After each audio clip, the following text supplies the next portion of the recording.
Ok. Bueno, muy buenos días a todos. Nuevamente gracias por estar aquí en el curso de Estadidad 101 que ofrece Igualdad, en la organización que creó el doctor Hernán Padilla, compañero de estudio de Girao, que está aquí, y que preside nuestro compañero el doctor José Manuel Saldaña. Hoy vamos a estar hablando sobre los mitos y realidades relacionados con el estatus político y con la estadidad. Y vamos a hablar de unos mitos que todos hemos escuchado, yo creo que todos estamos convencidos que no existen, pero tenemos que hablar de los detalles de por qué estos asuntos son unos mitos. Primero que nada, siempre hemos escuchado el mito de que con la estadidad se pierde la cultura. La realidad del caso es que eso se está usando menos y menos cada vez, porque está perdiendo credibilidad cada vez más a medida que la población hispana de los Estados Unidos ha ido en aumento, de 30 millones, 36 millones, 45 millones. Y ahora nos hablan de que hay como 50, 51 millones de hispanos en los Estados Unidos. Primero que nada, el que le diga eso, dígale que eso es falso. Y que si lo sacaron del censo, eso es parte de la basura que el censo se pasa publicando sobre Puerto Rico, porque es la agencia federal que más segrega y que más discrimina contra Puerto Rico. Ya hay más de 55 millones de hispanos en la nación americana, si incluyes a los 3.4, 3.5 millones de hispanos que vivimos en Puerto Rico, porque parece que el censo federal se cree que en Puerto Rico somos noruegos o algo así, porque no nos incluye en el total nacional de hispanos. Pues ya hay 55 millones de hispanos en la nación americana. Y a medida que ha ido creciendo, pues los opositores de estadidad en Puerto Rico han ido usando menos y menos el mito de que perderemos nuestra cultura bajo la estadidad. Tenemos que quitarnos a veces el sombrero político y ponernos el sombrero de sociólogos para ver cuáles son las razones por las cuales un pueblo puede perder su cultura. Una manera que un pueblo puede perder su cultura es mediante la dispersión. La dispersión es cuando un pueblo se dispersa por el mundo y de dejar de ser mayoría en su propia tierra, se va convirtiendo en minoría en tierras ajenas. Y ahí vemos cómo los judíos que salían del área que hoy conocemos como Israel, en cierto momento de la historia, se dispersaron por el mundo.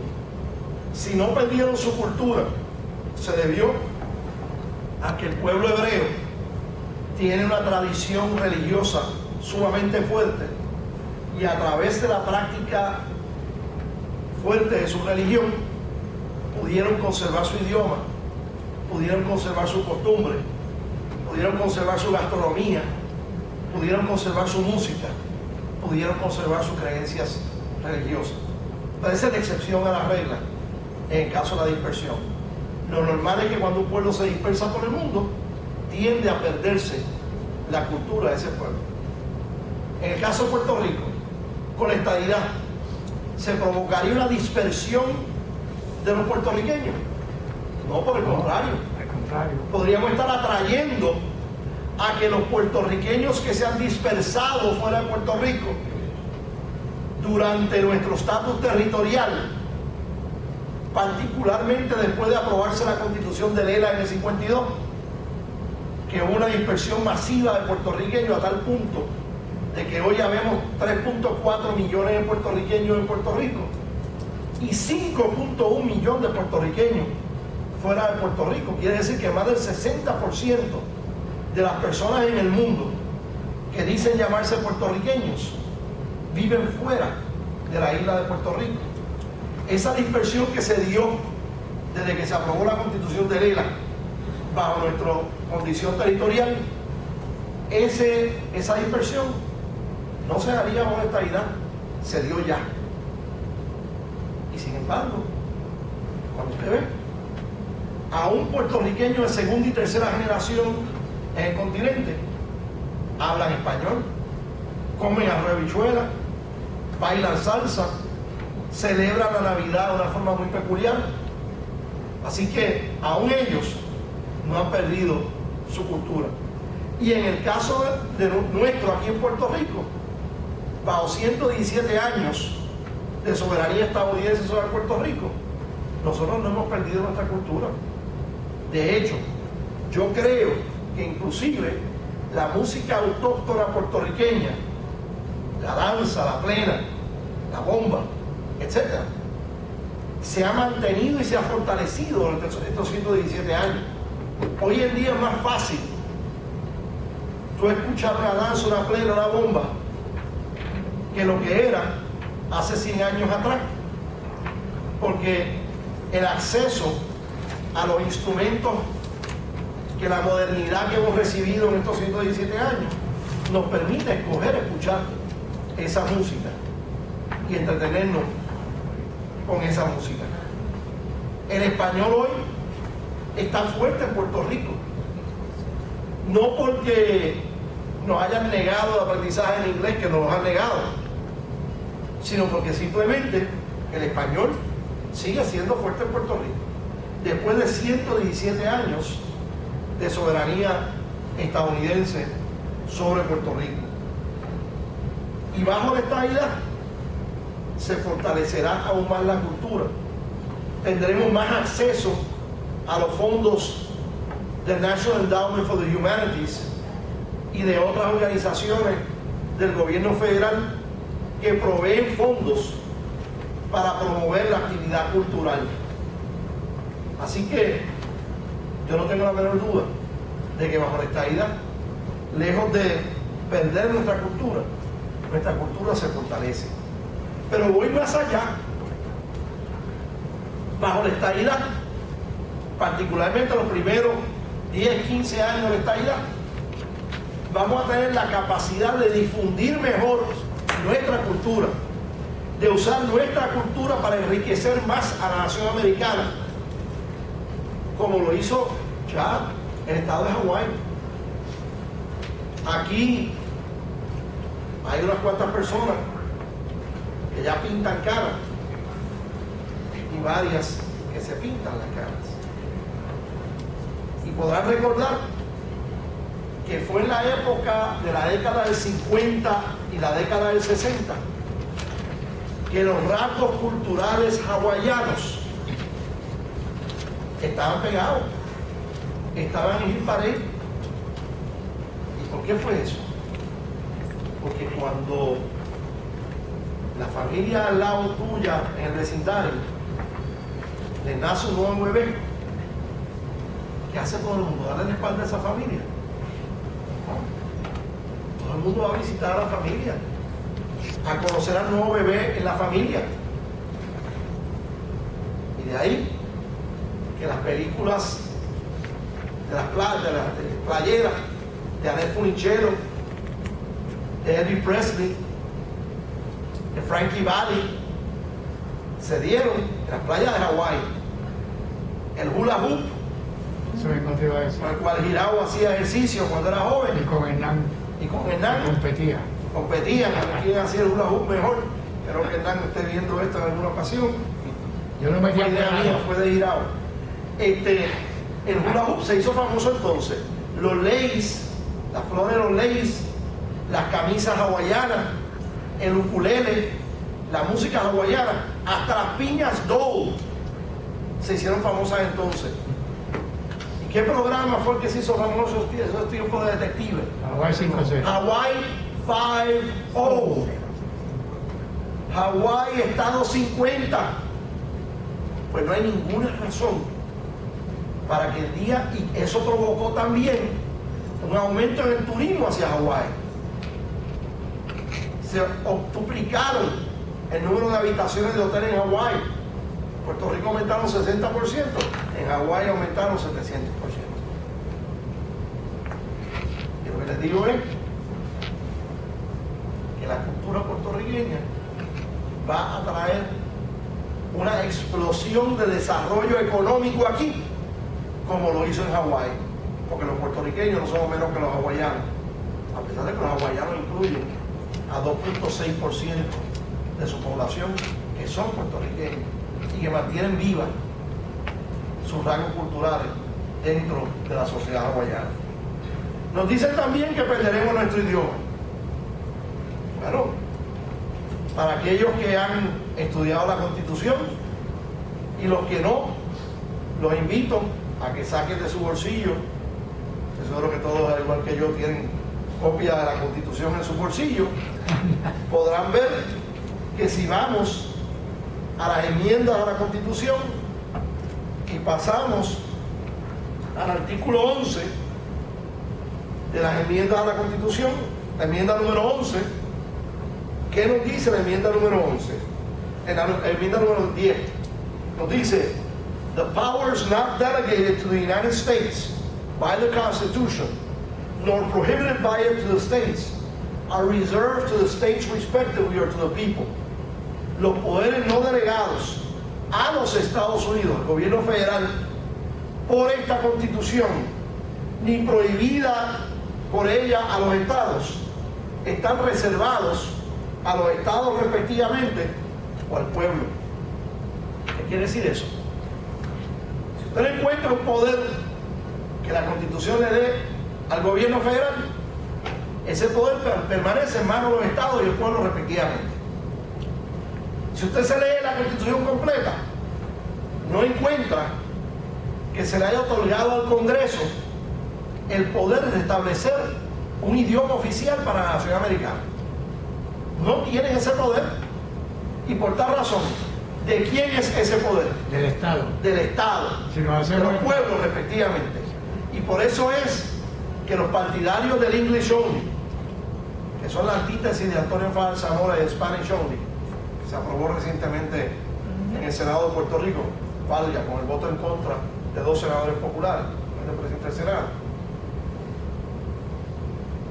Ese movimiento de English Only se tuvo que mover del Congreso a los estados, porque el poder de establecer idiomas oficiales es de los estados. Y hay 30 estados más o menos que han establecido el inglés como idioma oficial en su estado, pero hay cerca de 20 estados que no han establecido el inglés como su idioma o único idioma oficial. Entonces, ¿por qué vamos a perder nuestro idioma? El artículo 4, sección 3, cláusula 2 de la Constitución, la llamada cláusula territorial, sí le da poder al Congreso de imponerle un idioma oficial a Puerto Rico hoy como territorio. El Congreso podría pasar una ley, no creo que lo haga, podría pasar una ley diciendo que el mandarín y el francés serán los 2 idiomas oficiales de Puerto Rico. Miren qué lío nos meteríamos ahí. Pero podrían hacerlo constitucionalmente. Pero una vez seamos un Estado, el poder que tiene el Congreso de establecer el idioma oficial sobre el territorio de Puerto Rico se pierde. Y entonces es Puerto Rico el que tiene el poder exclusivo de establecer idiomas oficiales. Y ya en Puerto Rico tenemos el inglés y el español como los idiomas oficiales. Y eso seguirá siendo el caso ahora de estabilidad. Eso no va a cambiar. Así que, para los que dicen que perderemos el idioma, que vayan a les casa contesto en mañana. inglés: sorry, wrong number. Exacto. Nos dicen también que el informe del GAO es devastador para la estabilidad. Eso mismo. Y miren, lo es para el que escucha a los opositores de la estabilidad Exacto. y no pasa el trabajo de leer el informe. Pero para los que hemos leído el informe, por eso hay que saber inglés, para los que han leído el informe, se dan cuenta de que no, aunque un estudio limitado que no hace un análisis dinámico de la economía, sino que hace un análisis estático de la economía, y no voy a entrar en eso hoy porque hoy el tema no es la economía, pero lo que básicamente dice es que al convertirnos en Estado vamos a tener la capacidad de atraer nuevos negocios a Puerto Rico. Por ejemplo, si hay una compañía en Tennessee que está considerando expandir y montar una planta nueva, de lo que sea, y se van a recibir ofertas de distintas jurisdicciones para ver dónde nos resulta más provechoso establecer nuestra planta.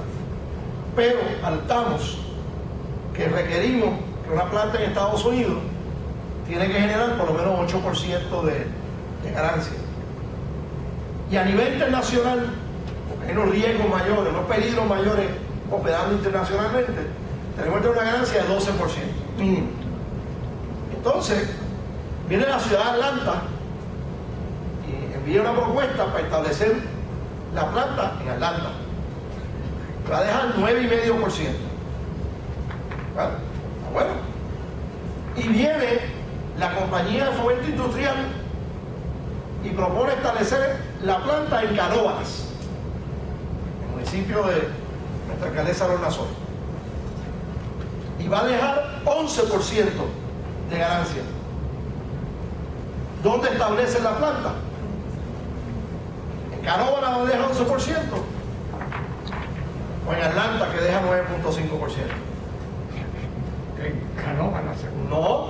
No, porque ellos decidieron que a nivel internacional tenía que dejar 12 y a nivel de Estados Unidos tenía que dejar 8 y 9,5 es más que 8.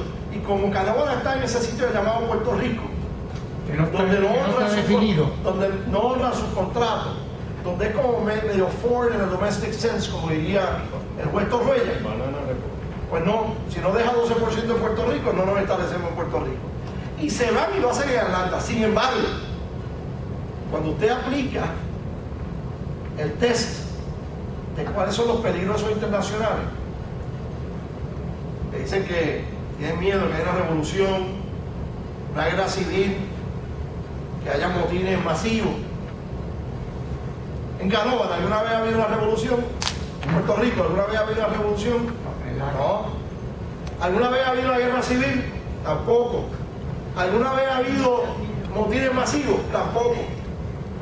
Ahora en Atlanta, que es parte de Georgia, y Georgia era una de las 13 colonias, creo que hubo una revolución en 1776, si mal no recuerdo. Seguro. Y Raúl, que vivía para ese tiempo, nos podrá confirmar. Y Hernán conmigo. Y Hernán contigo.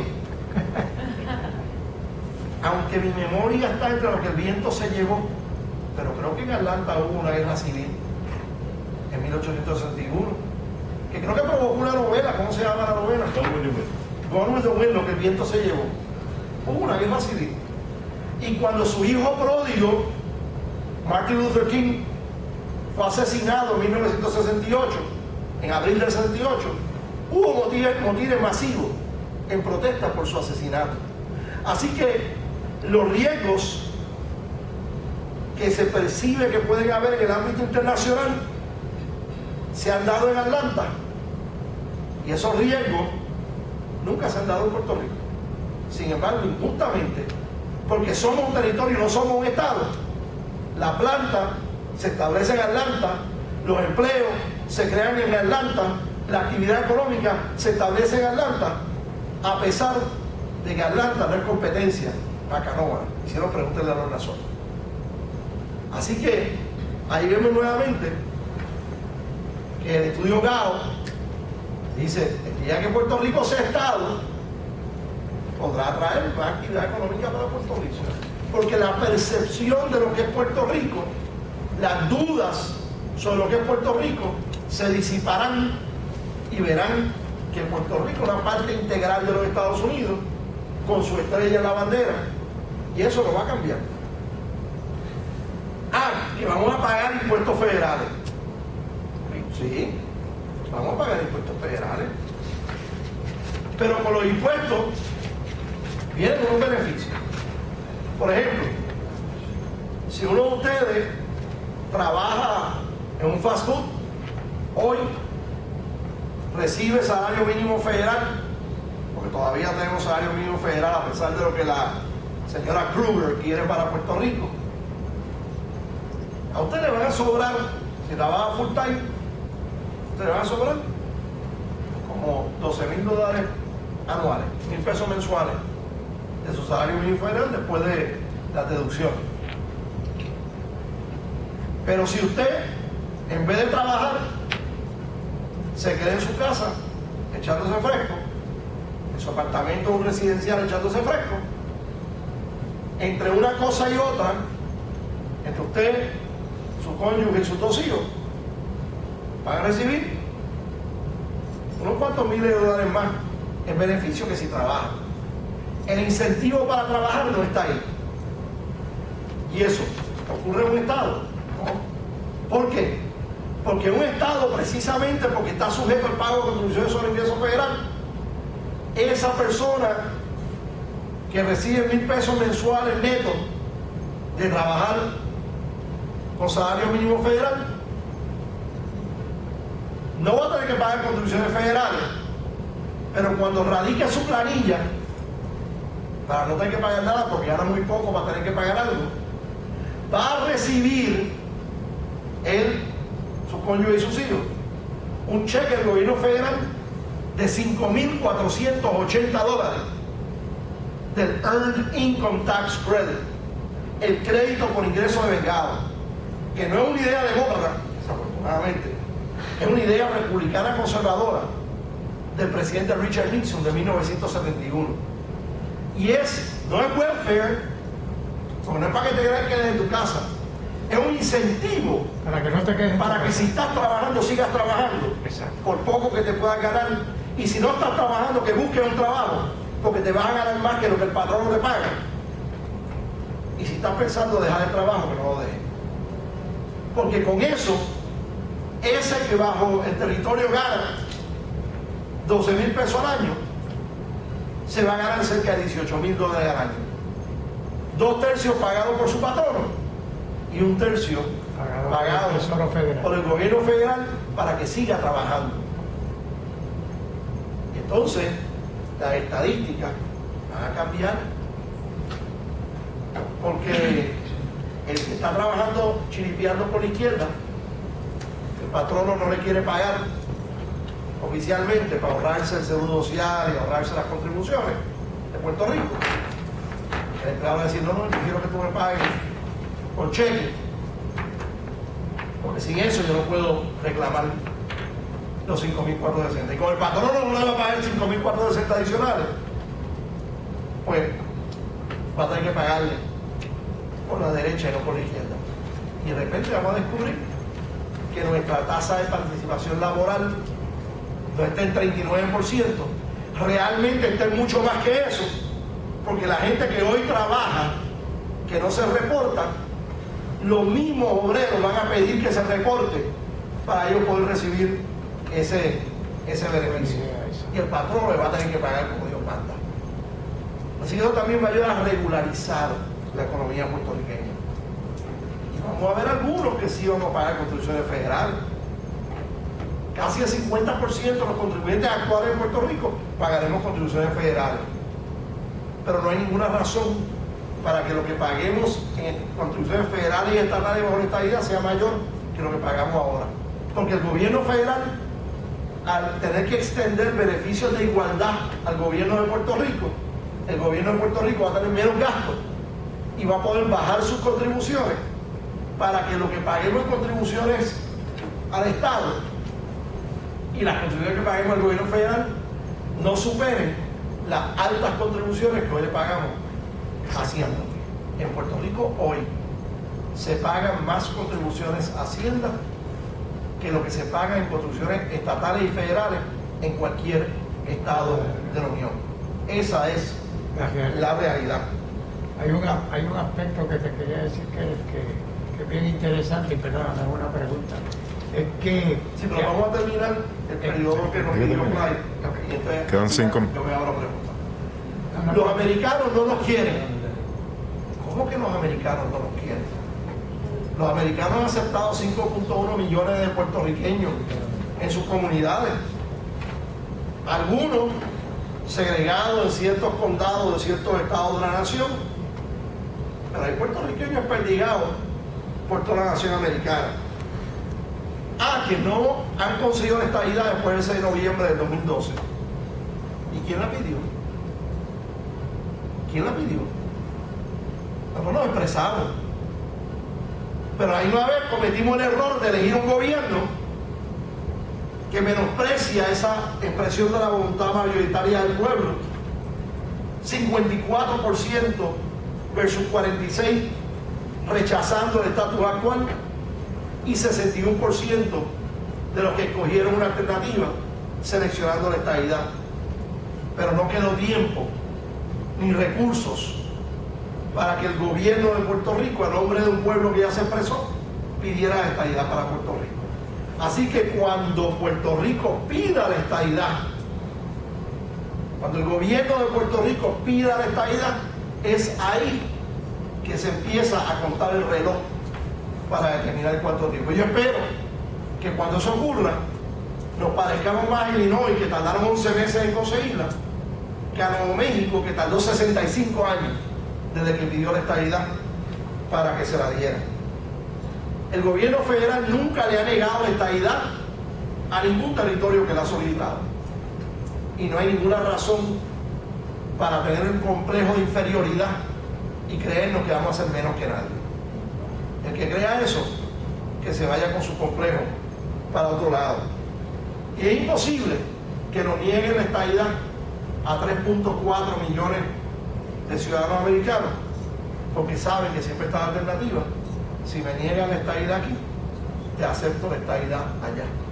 Como hay 5.1 millones de puertorriqueños, cerca de 2 millones de esos nacidos en Puerto Rico, que, como dijo muchos políticos en Estados Unidos, han votado con su pie y han obtenido la estadidad en otros lados. Finalmente, Puerto Rico ha estado enfrentado a unos mitos, algunos de los cuales se han ido cayendo por su propio peso, como la cuestión de que perderíamos nuestra cultura. Pero hay otros mitos que requieren lo que ustedes están haciendo: educarse sobre esos mitos, educarse sobre la realidad, para que entonces ustedes puedan salir a sus comunidades a llevar la palabra, a contestar las preguntas y a persuadir a los puertorriqueños a que se den cuenta de que el tiempo apremia, que las oportunidades se están cerrando, que Puerto Rico ya no es tan necesario dentro de un mundo globalizado para los Estados Unidos, y que tenemos que aprovechar las oportunidades que aún tenemos para convertirnos en Estados Unidos. Muchas gracias.